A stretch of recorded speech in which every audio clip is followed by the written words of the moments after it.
प्रकृतिं परमाम् अभयां वरदा नररूपधरां जनतापहरां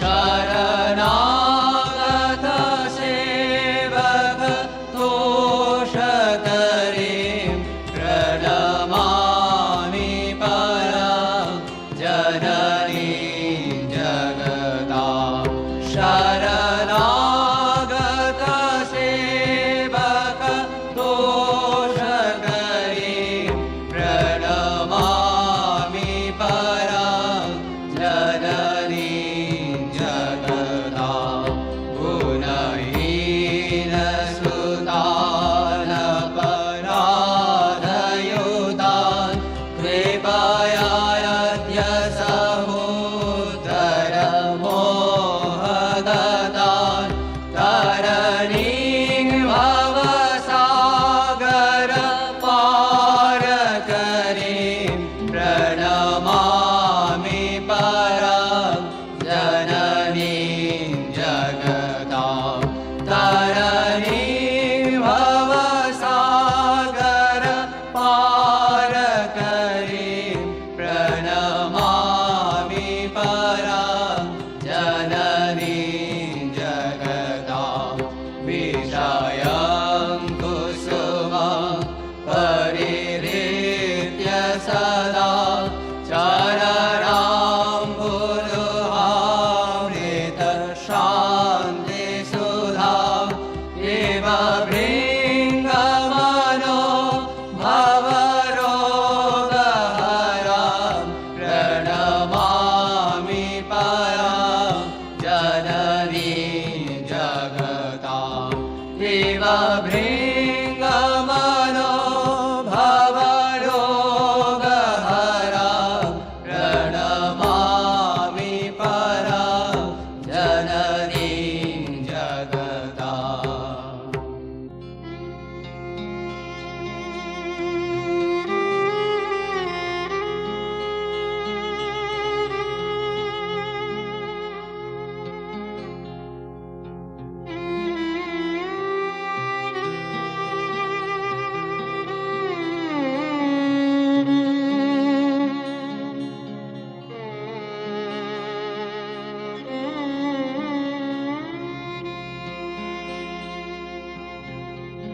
कृपां कुरु महादेवी सुतेषु प्रणतेषु च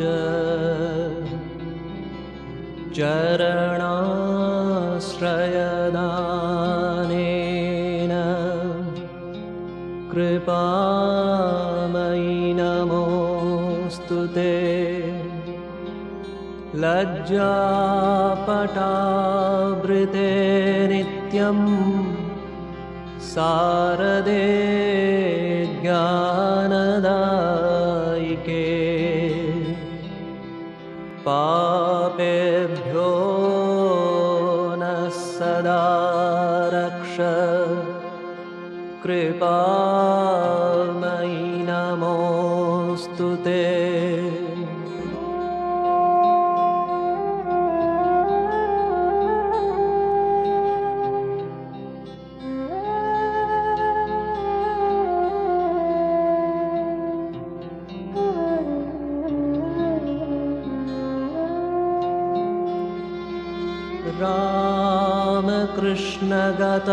रामकृष्णगतप्राणां तन्नामश्रवणप्रियां तद्भावरञ्जिताकारां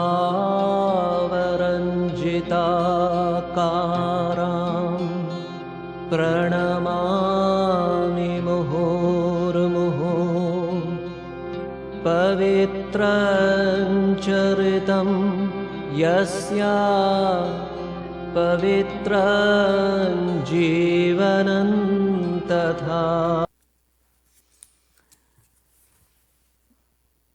ॐ पार्थाय प्रतिबोधितां भगवता नारायणेन स्वयं व्यासेन ग्रथितां पुराणमुनिना मध्ये महाभारतम् अद्वैतामृतवर्षिणीं भगवतीम् अष्टादशाध्यायिनीम् अम्ब त्वामनुसन्तधामि भगवद्गीते भवद्वेषिणीम् यं ब्रह्मा वरुणेन्द्ररुद्रमरुतस्तुन्वन्ति दिव्यैस्तवैः वेदैः साङ्गपदक्रमोपनिषदैः गायन्ति यं सामगाः ध्यानावस्थिततद्गतेन मनसा पश्यन्ति यं योगिनो यस्यान्तं न विदुःसुरासुरगणाः देवाय तस्मै नमः. We are continuing our discussion on the Bhagavad Gita. So today we will discuss the 5th chapter, Sanyasa Yoga, the Yoga of Renunciation.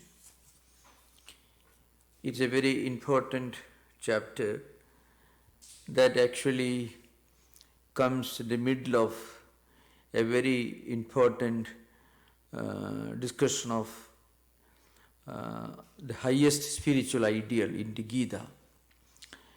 Now, to make the context clear, we should remember that in the 4th chapter, when Lord Krishna was discussing Jnanam in Jnana Karma Sannyasa Yoga, he was talking about Jnanam, the highest spiritual knowledge, as a raft or a boat that takes us across the ocean of the continuing cycles of lives and deaths, samsara.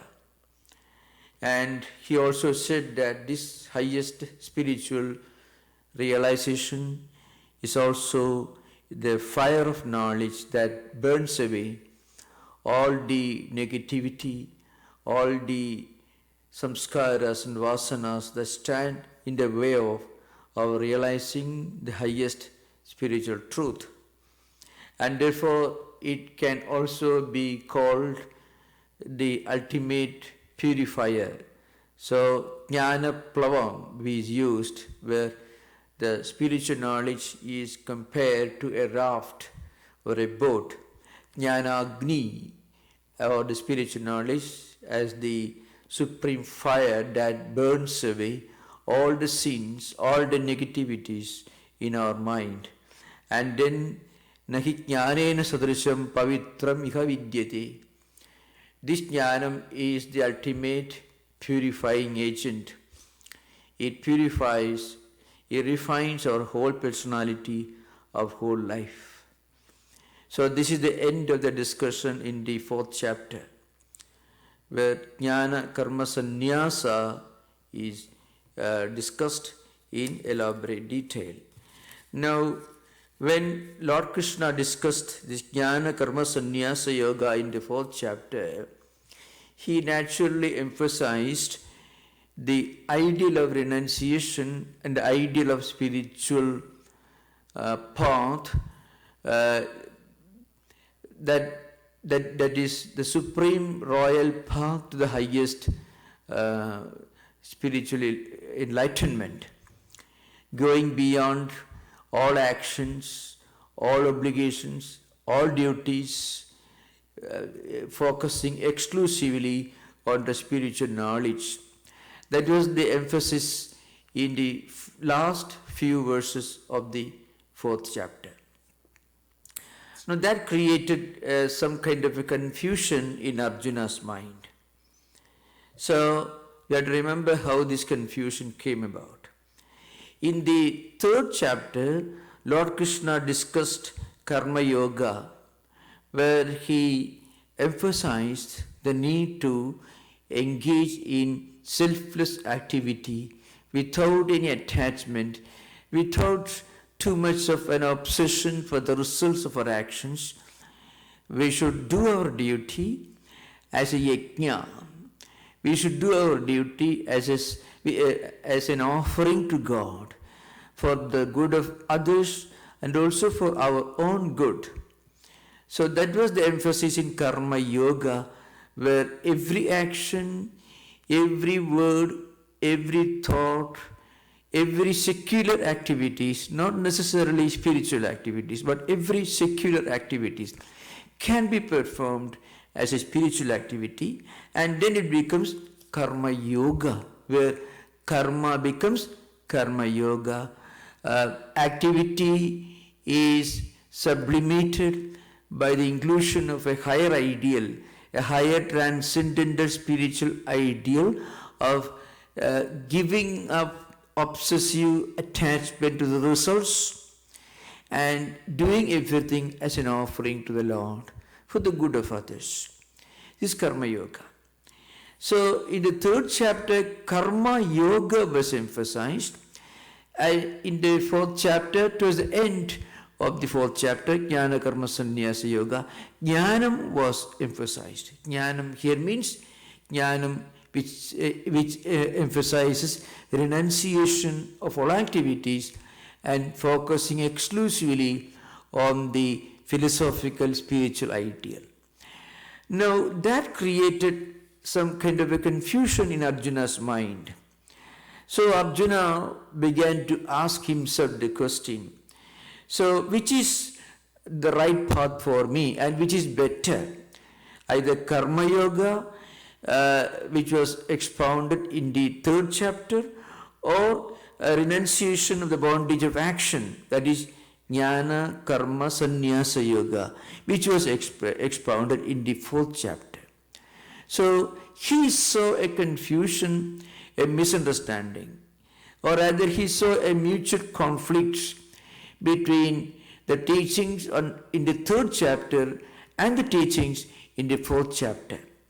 That is, the confusion was whether selfless activity for one's own spiritual good and for the good of others, service for others, whether that is the best thing or the highest pursuit of spiritual knowledge, which is the best thing for him. So that was Arjuna's confusion. That's because Arjuna himself could not understand the real implication of Lord Krishna's teachings. He saw it only in the most superficial sense. Now this frequently understands, even when we read a very wonderful book, even when we listen to a very wonderful talk, we will be able to understand only what our mind is willing or ready or fit for understanding. We may not always understand the true implication. It is not necessarily the defect of the teacher. The teacher may be the most outstanding teacher like Lord Krishna, but the student is not ready to, is not fit for understanding the highest truth. He will understand only what is ready, what he can understand. So if you are going to an ocean, or if you go to a lake of pure water, and if you have got a large tank with you, or a big pot or a big jar with you, you can fill the big jar with pure water. But suppose you have got a tiny spoon or a small glass, a cup with you, you can bring only one small little cup full of pure water. We can understand only what our container can contain. In fact, Shankaracharya, in one of his commentaries, he makes a very, very, very profound remark. Siloke api ekasmat guroko sunnudam sishyadam madhye kaschit yathavat paribadyade kaschit ayadhavat paribadyade kaschit viparidam paribadyade kaschit na paribadyade iti. Kimu vaktavyam atindriyam atma tattvam. It's a very interesting, I shall try to explain this very profound statement from Shankaracharya's commentary, not in the Gita Bhashyam, but in the commentary on one of the Upanishads. So he says, in this world you find something very funny, very interesting, very informative, very educative also. The same teacher is teaching a number of students. There are different kinds of students in the class. So, ekasmat guroho sunnodam. All these students are listening to one teacher. Shishyanam madhi. All these students are listening to the same teacher. Now, some students understand precisely what the teacher is trying to impart, trying to teach. And some students understand it wrongly, ayathavat. And some students understand just the opposite of what the teacher is trying to teach. And some of them do not understand anything. So you can find this problem in all discussions. We understand to the extent that our mind is ready to understand. We look at things from our own perspective. We look at things by using our glasses, which may be dark, which may be blue, which may be yellow, depending upon the color of the glasses that we are wearing, we may be seeing things. Now, Arjuna was highly confused. Though Arjuna listened to Lord Krishna clearly expounding things, he was highly confused. So what was Lord Krishna trying to teach? In fact, what does he teach in the Gita as a whole, so far as karma yoga, or Jnanam, whether it is doing our work, engaging in activity, or whether engaging in philosophical contemplation? What exactly is the natural course of Lord Krishna's teaching? So I shall try to give a brief narrative of the psychology of karma yoga in the Gita. Now, the simple point is this. Lord Krishna would tell you, if you take the whole 18th chapter, suppose you are a very active person, very efficient person. You don't need a lecture on the virtues of action, dynamism, efficiency. You are already active, dynamic, and efficient. Then Lord Krishna will tell you, all right, it's good that you are active and efficient. But along with this efficiency, along with these active habits, you should also bring in a spiritual element into your life. Along with this activity, along with this efficiency, along with this dynamism, you should also bring in a spiritual element, the element of renunciation of the results. Not physically renouncing the benefits of our work, but mentally looking upon pain and pleasure, good and bad, profit and loss, good and bad results with the same equanimity of mind, without ever bringing down your guard, keeping your efficiency intact, keeping our enthusiasm perfectly intact, keeping our dynamism intact, always working hard with all concentration, still with a detached mind or a non-attached mind, so far as the results are concerned. Then what happens is, we can be active and efficient, and all the time we do not get the expected results. But so if the results are not up to the expectation, then we won't be shocked, we won't be devastated, we will be able to remain in a state of perfect healthy-mindedness, equanimity of mind. So then, if you are already active, if you are already efficient, then you should become a karma yogi. So karma yoga is directly preached, not to the inactive, the indifferent, the negligent, the lazy person. If a person is lazy and inefficient, then he should learn to be active and efficient and dynamic.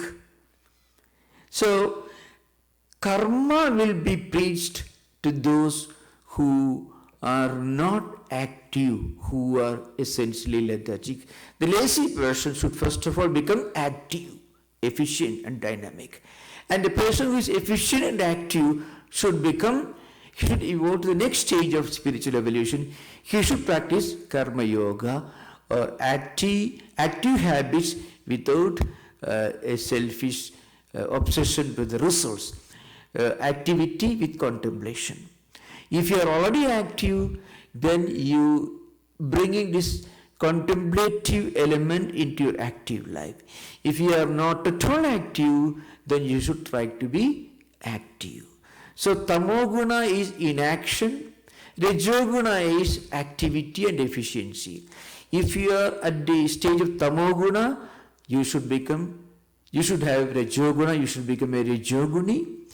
But if you are already active and efficient, then you should practice karma yoga.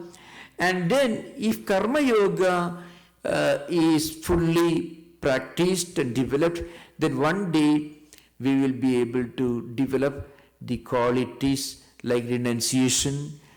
Higher spiritual endeavor is a natural byproduct of the practice of renunciation of results.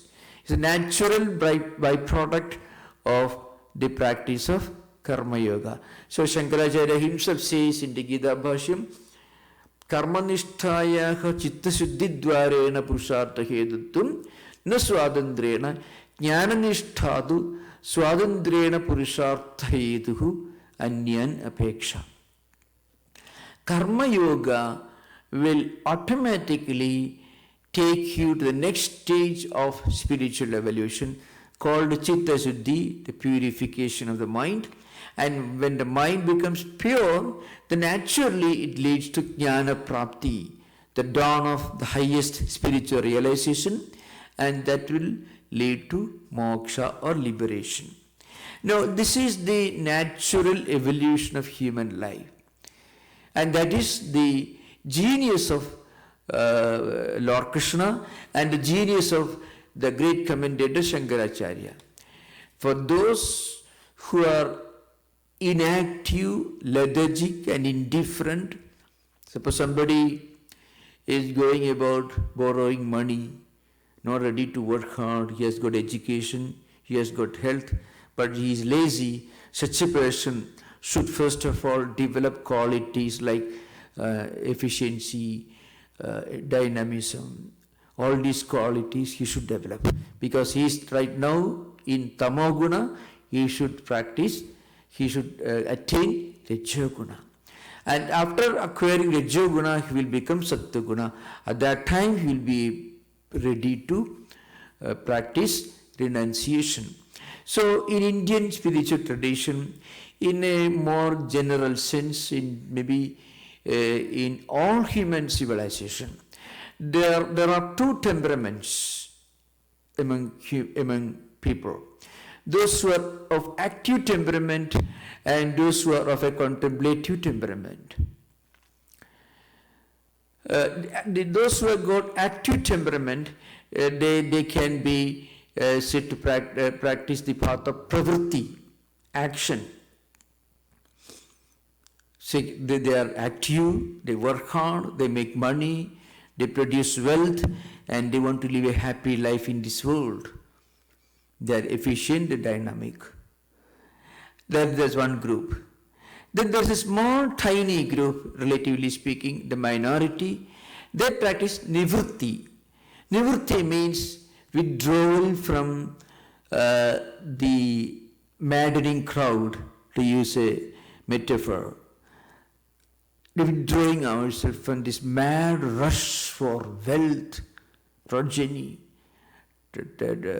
reputation, success. Let us say, of course, in India, during the early and later Vedic ages, these great contemplative philosophers flourished in large numbers.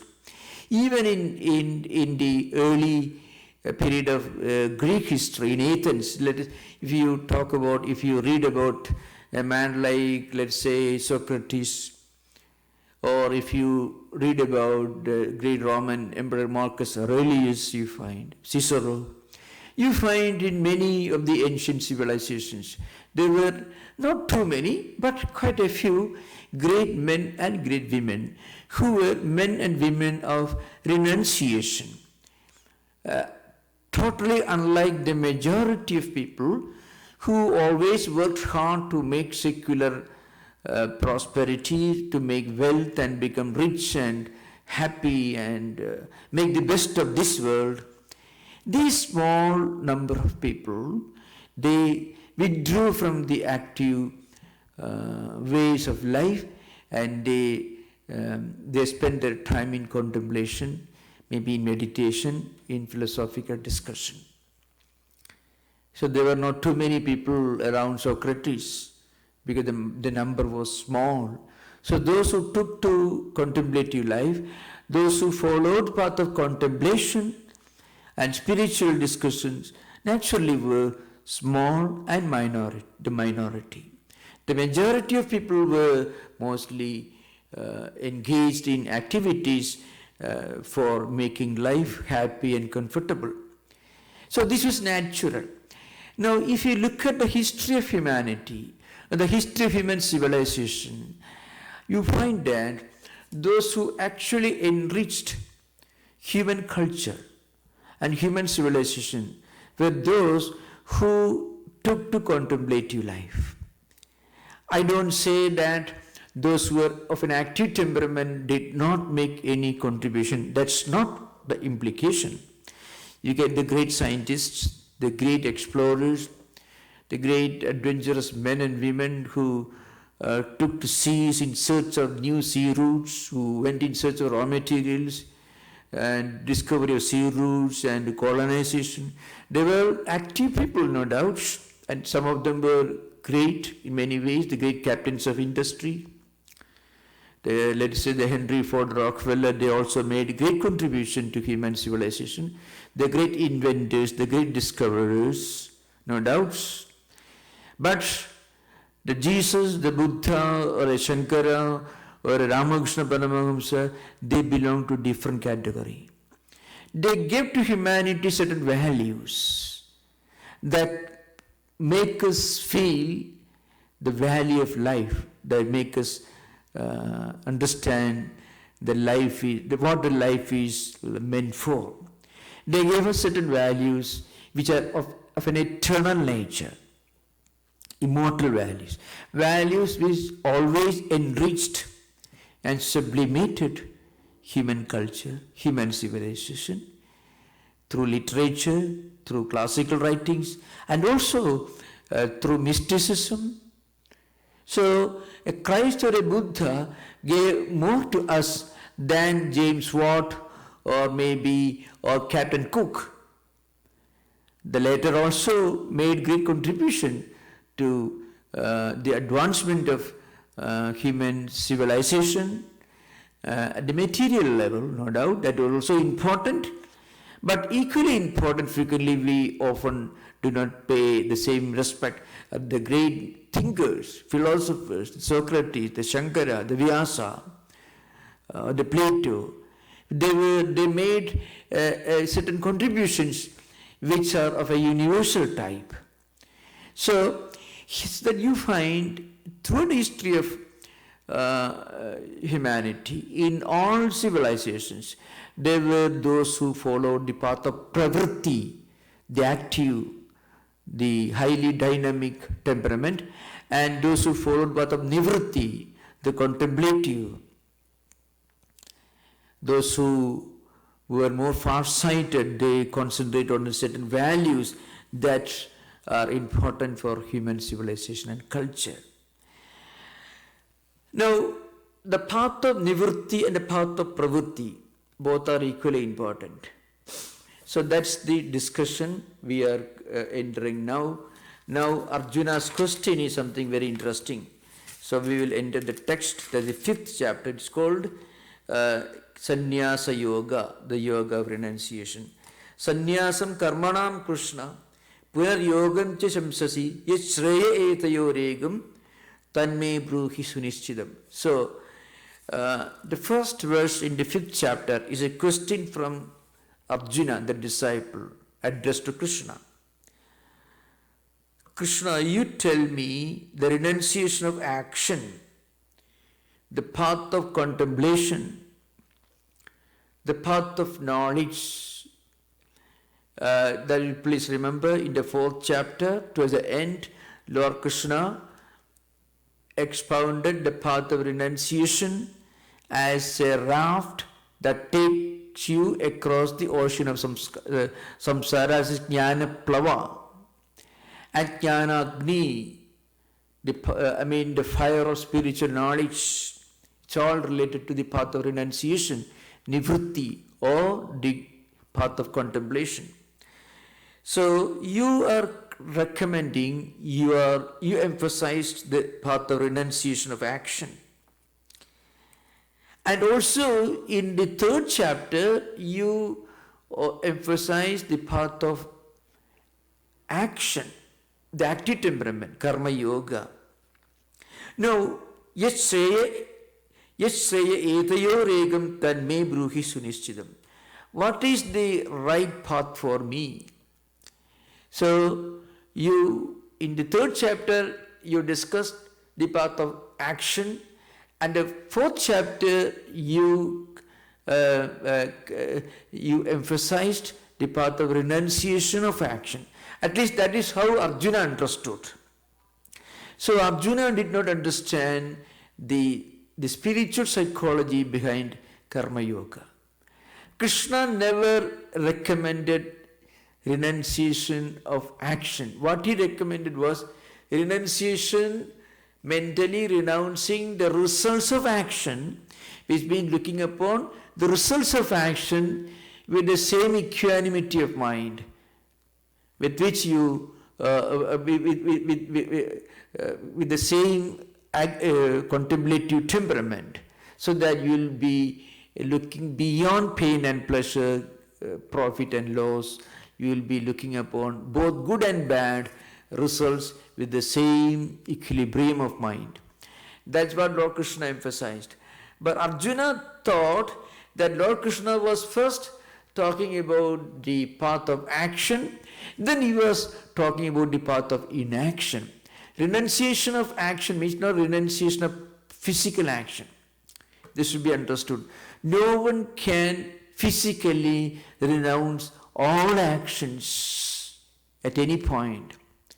Nahi kasikshanamabi jadu tishtati akarma krida karyadehi avashak karma sarva prakriti jaihi gunaihi. You find in the 3rd chapter, Lord Krishna makes this very clear. Nobody in the world can physically and mentally keep quiet. It is impossible. Even if you are sitting in an armchair writing a book on philosophy, you may think physically you are not active. That's because we think being active means working hard physically. Not at all. Contemplation also is a kind of action, intellectual or mental action. That's why Lord Krishna makes an interesting statement. Nahi kasik kshanamabi. Kshana means for a split second. Even for a split second, no one can keep quiet without doing anything. Akarma kurdana. No one can keep quiet without doing anything. Karyadehi avashak karma sarva prakriti gunaihi. See, we are driven by different temperaments. Sattva guna, Rajo guna, Tamo guna.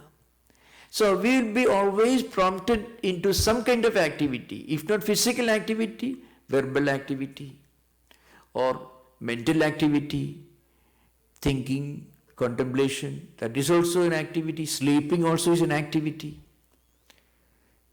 But also we are not dead, we are active. Only we are active in a different sense, that's all. So, Krishna made this point very clear, but Arjuna did not understand. Arjuna was slightly dense. So you have to remember, Arjuna in the Gita is not a highly evolved person. He is very sincere, he is very honest, he wants to be corrected and he wants to be instructed and is ready and willing and eager to follow the instructions of his Guru, Lord Krishna. But we should remember that he is not such a great advanced spiritual seeker like a Buddha or a Christ. Arjuna was a very ordinary person, but very sincere person, a man of great shraddha, a man of great respect for his teacher. That's why Krishna chose him as a disciple. So, Krishna gave this great message even at the beginning of the 3rd chapter. Not only that, he said, Karmendriyani samyamya yaste manasas maran indriyarthan vimudhatma mithyacharaka uchyate. Lord Krishna also makes a very interesting point here. Anyone who says or who tries to artificially, forcefully remain inactive and claims to be, well, I am now not doing anything, I am now engaged in philosophical contemplation. Karmendriyani samyamya yaste manasa smaran. Such a person will be mentally thinking of many things, though physically he is inactive. And such a person is a hypocrite. If he claims to be highly philosophical just because he is physically inactive or lazy. That's why Sarvendriyani samyamya yaste manasas maran indriyarthan vimudhatma mithyacharaka sauchyate. So, 2 points are made clear in these 2 verses. First of all, nobody can or nobody does ever remain completely inactive mentally and physically all the time. Secondly, anyone who claims to do that is actually trying to deceive himself and deceive others. So, sakta karmanya vidvamso yatha kurvanti bharata kuryan vidvan tatha asaktaha chigishu loka sangraham. It's a more powerful statement. Those who are intelligent, those who are spiritually evolved, they are very active. They are as active, as efficient as those who are not interested in spiritual philosophy, those who are very materialistic in their temperament. So there is no difference so far as the activity is concerned. The difference is only in their attitude towards activity. So, Kuryan Vidwan Tatha Asaktaha, the intelligent spiritual seeker, Vidwan, the intelligent enlightened one. Such a person also is active, but Asaktaha is active but is not attached. He is practicing the spiritual tool of detachment, the spiritual tool of non-attachment to the results. And those who are not enlightened, they are devoid of the spiritual tool. They do not know how to make use of this. They are active, but they are obsessed with the result. When the results are good, they become overjoyed, jubilant. When the results are not very good, they become depressed. But the other person who is equally active, he remains the same. He doesn't lower his guard. He doesn't bring down his efficiency level. Only point is, he has a higher temperament, higher perspective towards action and the results of action. But these things Arjuna did not understand. So Arjuna thought Lord Krishna was recommending action in the 3rd chapter, then giving up of action in the 4th chapter. So in the next verse, Lord Krishna tries to correct him. He says, Sanyasa karma yogascha nisreyasagaro ubhau tayostu karma sanyasat karma yogo visishyate. So, that is the 2nd verse. That is a very powerful statement. Both renunciation of action and practice of yoga or yoga of action lead to freedom. So remember, Renunciation of action here means renunciation, mentally renouncing the results of action. Renunciation of action, because this is a poem. Bhagavad Gita is a great classical spiritual poem.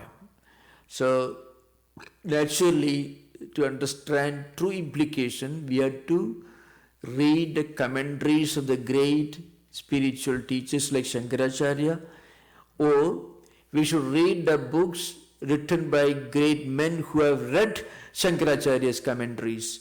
Otherwise, we won't be able to get the correct implication. We are reading these verses, and these verses are more than 3,500 years old. Gita's period is fixed at least 2000 BC.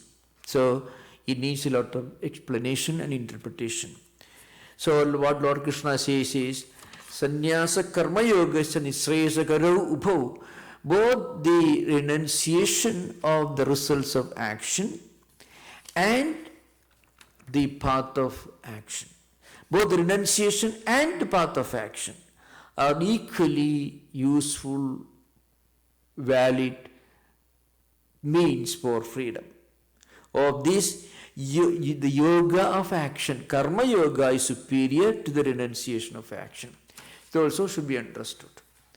Karma yoga is superior to jnana yoga. That could be the literal interpretation, which needs a lot of explanation, should not be taken literally.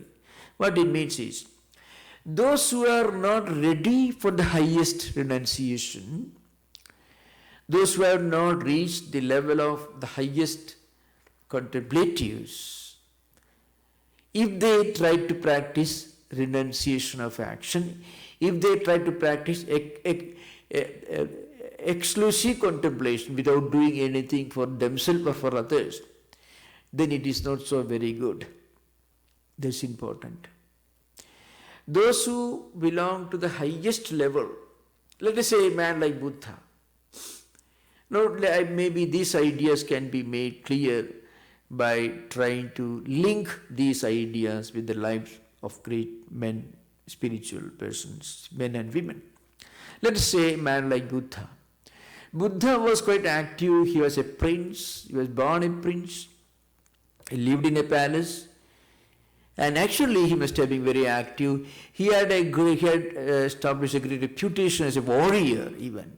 That's what Buddha's early Lalita Vistara and Buddha Charita, all these great Sanskrit Buddhist lives stories tell us. So he was a very active person. He was ready. His father, the king Shuddhodana, was trying to make him his heir apparent, the next kingdom. He was the next emperor. And this man left the palace when he was 28 years old. And what he did, he went to traveled nearly 1200 miles, reached a place like Bodh Gaya, sat under a tree with a strong resolve, Ihasane Sushyudame Shariram, Tugasti Mamsam Chavilayam Chayadhu Aprapi Siddhim Bhujanma Durlabham Naivasanat Kayamatashalishide. It comes in Lalita Vistara, Buddha's life. Buddha took a strong resolve, strong determination. I am going to sit under this tree, Bodhi tree. And before I get the highest enlightenment, I won't get up from this seat. Let my body perish. Let my body be reduced to bones and marrow and flesh. I won't get up. I won't give up my effort before I reach the highest spiritual enlightenment. He could do that. And he became a Buddha in course of time because of his renunciation and because of his contemplation. And then what he did, then he spent the rest of his lifetime in action. He traveled all over India, all over North India, including parts of Afghanistan or Pakistan of our time, Central Asia, preached Buddhism, and he passed away. He led a very active life. So Buddha took to contemplation, and then he also took to real action. So inaction here, Buddha also did not practice inaction. Shankaracharya, he left his home when he was less than 7 years, became a great monk, traveled all over India 4 times, wrote the greatest commentaries on the Vedantic literature, which it will take decades for you to study thoroughly, completely, wrote the most profound devotional poetry in Sanskrit language, debated all over the country, established 4 monasteries, established 10 monastic orders, and all this superhuman work he did after spending some time in contemplation. Or Swami Vivekananda, who practiced renunciation and meditation for more than 5 years under the instruction of his guru, and afterwards he traveled all over the world preaching Vedanta. So you find these great men, they never were inactive physically or mentally any time. But they were also practicing renunciation of action even when they were engaged in action. So how do you practice renunciation of action even when you are actually active? Active in a very superhuman sense. Swami Tattwamayananda, who came to this country, to San Francisco, built this temple and worked for nearly 13 years, built the first Hindu temple in the West, reorganized the monastery, the Vedanta society, who did superhuman work. All the time he was active, but when he was active, he was also practicing renunciation of action. So what does it mean? What it means is, a great spiritual teacher, though he never remains inactive, even while being engaged in action, is practicing renunciation of action, renunciation of the results of action. They don't want to claim the results of their action for themselves. That's what it means. They give the results of their actions for the good of the humanity. So Jesus, or any of the great mystics in the Christian tradition, in the Abrahamic tradition, you find for some years they spend their time in contemplation, and then the rest of the lifetime they try to inspire others through their life or teachings. So, what Lord Krishna says is, this kind of renunciation is okay for those ready for it. But if you are not ready for it, on the other hand, if you are physically you're physically becoming inactive because you don't want to work, not because you are so contemplative that you cannot work, but because you are so lazy that you cannot work. If such a person is practicing renunciation, their renunciation is not so very good. It's far better to be active for the good of others and also for our own good, than to be inactive without reaching the highest level of spiritual enlightenment. So it needs the spirit of renunciation of a Buddha to actually renounce physical action, though he came back to action later. So for those who are really fit and ready for the highest renunciation, that renunciation is supreme. That renunciation makes you a great monk, a great nun, Saint Teresa of Avila, or it gives you a great epoch maker. If you have reached that level of renunciation, then also you are actually renouncing only your desire. You are renouncing your ego. It is the renunciation of ego that is meant here. So if a person is not ready, is not fit, is not spiritually mature to renounce his ego and is renouncing only his responsibilities and duties, that person cannot be called to be an ideal spiritual seeker. It's far better to do one's duty, to look after one's duties and responsibilities, than trying to practice inaction because of laziness. Real renunciation comes only when you are ready to renounce our ego. Buddha gave up his ego. So he became a universal man. His ego embraced the whole creation. That's what happens to great spiritual seekers. So the renunciation of an unfit person, the renunciation of a person who is not spiritually evolved enough, if such a person renounces, it is not proper renunciation. It's far better for him to be active and look after his duties and responsibilities for his own good and for the good of others than practicing unfit renunciation, than practicing wrong renunciation. You can find maybe the best and the most illustrative example that I can put before you is from the life of Sri Ramakrishna. It's a classic example.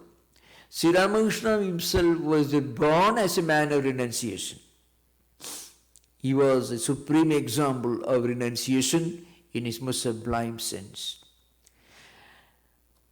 And that's because he could only think of God right from his birth.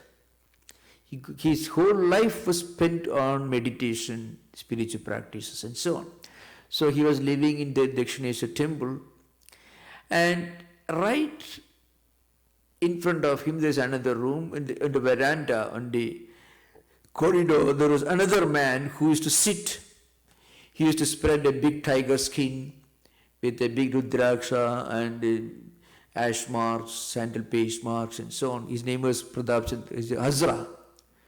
Hazra was the name of the person. He was interested in a marginal sense. He was interested in spiritual practices. But actually, he was not really a man of renunciation. He was trying to pretend to be a man of renunciation. He had left his home, his wife, and his parents without looking after them, without looking after their needs. He had left his home and had come to the temple and was sitting there pretending to practice renunciation. So Sri Ramakrishna actually persuaded him, using sometimes strong language, to go back to his home and to look after his duties and responsibilities. Because that is the first spiritual responsibility of an householder who is married, who has wife and children. His first duty is to look after his household duties and responsibilities. So there is an evolution. If a person, after looking after all his needs and responsibilities, if he develops a sense of renunciation, then also he is actually renouncing his ego. He is not renouncing his activity, though technically you may call it, he is renouncing his activity which is meant for him only. But he is giving up activities which is meant for the whole humanity, as a Buddha did, as a Christ did, as a Vivekananda did. They are taking up activities for the good of the whole humanity. After giving up, after renouncing their selfish activities, they are taking up activities meant for the good of the whole humanity. But in the case of this Asura, this particular character in Sri Ramakrishna's life, he was not actually a man of renunciation. He had some faith in God, no doubt, but he was some kind of a pretender. So he came and sat, spread his tiger skin, used to sit there with eyes closed, pretending to contemplate and meditate.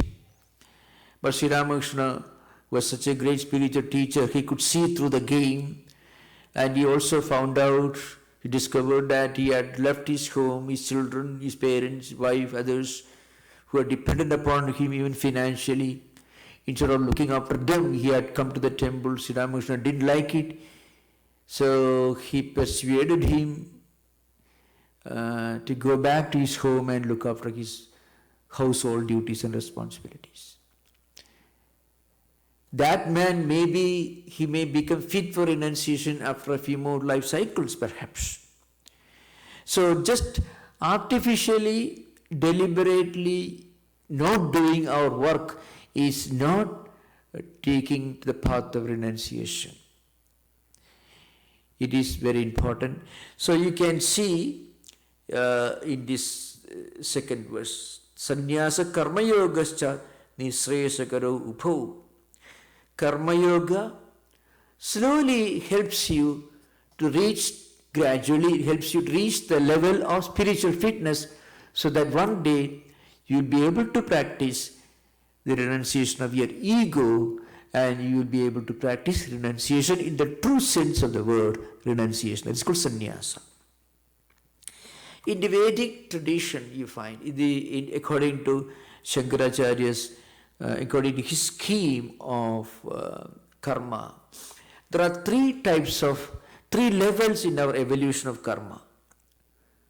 3 levels according to Shankaracharya. 1, sahaja karma, normal activities that we do in our life, or ordinary duties and responsibilities that are integral part of our everyday life. Sahaja karma, walking, acquiring means for livelihood, all this. No one can give up these responsibilities, because it's part. If we are born with that, it's called sahaja, means it is we are born with the need to do those activities. The second kind of karma is Vaidika karma. In ancient times in India, the great Vedic sages, they gave more importance to certain Vedic activities, Vedic rituals like Agnihotra and others, and practicing certain great ethical, spiritual, moral principles sanctioned in the famous books of law books of Vedic life.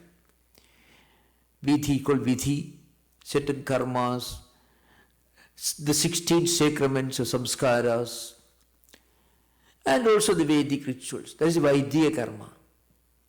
So nobody gives up sahaja karma, because eating food and drinking water when we are thirsty, walking, all these are sahaja karmas. No one can give up those karmas, actions, so long as he is alive. Vaidya karmas are higher karmas, which are meant for higher results. It is not out of desire for liberation. There is not much renunciation involved in it, but the renunciation necessary to endure the rigid vows, rigid rituals, which also require a lot of patience and ascetic turn of mind. This is called Vaidya karmas. And then karma sannyasa. Karma sannyasa represents taking up the life of a mendicant. There you give up all your ritualistic actions, Vaidya karmas. So in that sense it is called karma sannyasa. But after giving up Vaidya karmas, Vedic rituals, a person continues to work. After becoming a monk or a mendicant, he continues to work for the good of others, for the good of humanity, as you find in the lives of great spiritual teachers. Even our own, close to our own times, a man like Ramana Maharshi. In fact, he was not physically very active in the ordinary sense of the term. He was living in a cave or in a temple, in a small ashrama, later in an ashrama. But he used to give instructions. So he also did not spend his time sleeping. So no great spiritual teacher ever remains inactive physically. The point is, his action takes a promotion. It becomes an action for the good of the whole humanity. There's a gradual evolution in our life in this means. What it means is, at any cost, everyone should give up laziness and inaction. That is the point that you find in the Gita. At any point, everyone should give up laziness or inaction. In fact, great householders also can practice renunciation. That's also the ancient Vedic tradition tells us. The great householders also can practice renunciation. We should never get away with the impression that renunciation is something that can be practiced only by monks or nuns. So that's why there's an ancient verse. Vanebi dosha prabhavandirākinam griheshu sarvendriya nigrahastava akutside karmaniya pravartade nivurtaragasya griham tapovanam. So, if you go to a forest and if you have worldly cravings, then it is not spiritual life. You may go to a forest or a hermitage, in a cave you may sit, and there also the same mind creates problems. So physically you can claim you have renounced, but you have not renounced your ego, because the mind still projects many ideas and problems and cravings and desires, even if you are sitting in a cave, in a forest, in a lonely place. Perhaps we may think, we have left the city, we have left the villages, we have gone to a forest or a mountain cave and sitting there, meditating. But if our mind is not ready, if we are not ready to give up our ego, if we are not ready to purify our ego, detach our ego from worldly desires, then those worldly desires will intrude into your mind and will create problems within the cave where we are sitting alone. On the other hand, it says, Kriheshu sarvendriya nigrahastava. There are people, householders, sometimes you find great men of renunciation because they renounce their ego. Householders who are looking after their families, but along with that, they sometimes practice great renunciation, great admiration, great reverence for higher ideals, promoting these higher ideals. Even while living in the family, surrounded by duties and responsibilities and all the problems, struggling, work is obligation, looking after children, so on. In the midst of all this, they can live a life without being worldly minded. They may be living in the world, but they need not necessarily live within the world. They are living in the world, but they may not be of the world. If you are not ready for the highest contemplation, then if you are sitting in a cave, the world will cream into your mind and we become worldly minded to be sitting alone in a forest or a cave, mountain cave. So that is for those who are spiritual seekers who are not ready for it, ready for practicing renunciation of ego, renunciation of desires. And Krishna says it's far better for them to work in society for the good of others. On the other hand, householders, so this says, Vanepi dosha prabhavanti raginam. Raginam, Vanepi dosha prabhavanti. Those who are full of desires, even if they are living in a forest hermitage, they will have problems. Kriheshu sarvendriya nigrahastava. Akutside karmaniya pravartade. Nivurtaragasya kriham tapovanam. So those who have already given up their desires mentally, for them even the home becomes a hermitage. Though they are living in their home, surrounded by duties and responsibilities, confronting worldly problems, still if they are doing it with a sense of renunciation of their ego, then those homes become hermitages. That is the grandeur of this great statement from an ancient verse. It's called Hitopadesha, gives this verse. Vanebi dosha prabhanti raginam griheshu sarvendriya nigrahastava Akutside karmani yapravartade nivurtaragasya griham tapovanam. Those who are given up all their worldly ego but still working and doing their duties in their homes, looking after their worldly responsibilities, because they are given up their ego, those homes become great hermitages. So renunciation as a spiritual quality is nothing but renunciation of ego and renunciation of our desire for worldly enjoyments. And renunciation of ego means sublimation of the ego. When we have a higher desire for doing good to the world, as Buddha had, then also actually it is renunciation of the lower ego.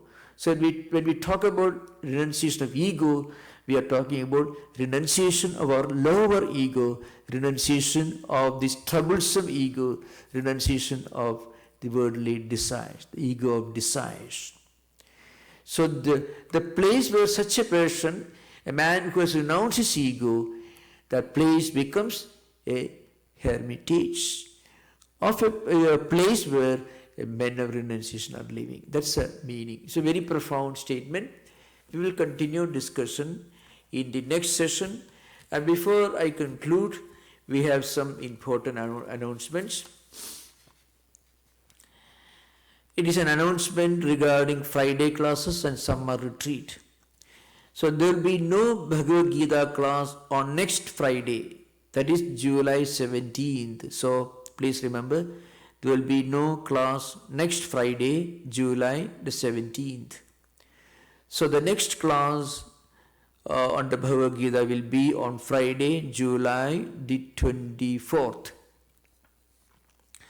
On July 18th and 19th, we are planning to conduct a retreat, and the subject of the retreat is Karma Yoga, the pathway to happiness.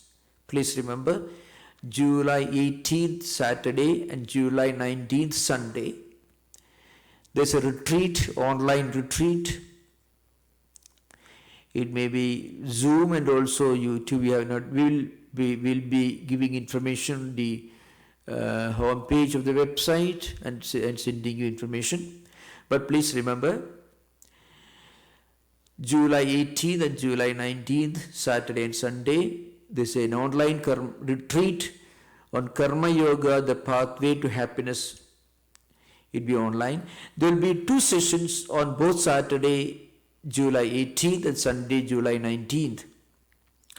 On each day, the first session will be in the morning from 10:30 a.m. to 12 noon. And the second session will be in the evening from 7 to 8:30 p.m. PDT. You are most welcome to attend. Details can be found in our homepage at website yesabvedanta.org. Please refer to our website information. So, hoping to meet you all or connect with you all on 18th and 19th July, Saturday and Sunday. 2 sessions on each day. The subject is Karma Yoga, the pathway to happiness.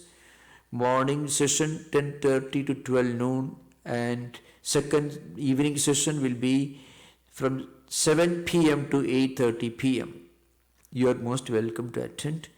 And also there will be Q&A, there will be provisions for asking questions. So we will have interaction Q&A also on each of the session. Thank you. Hoping to meet you on 24th July, and before that on 18th and 19th, 10:30 in the morning and 7 p.m. in the evening, 2 sessions. Thank you. Namaskar. Om Shanti Shanti Shanti Harihi Om Tat Sat. Sri Rama Krishna Arpanamastu.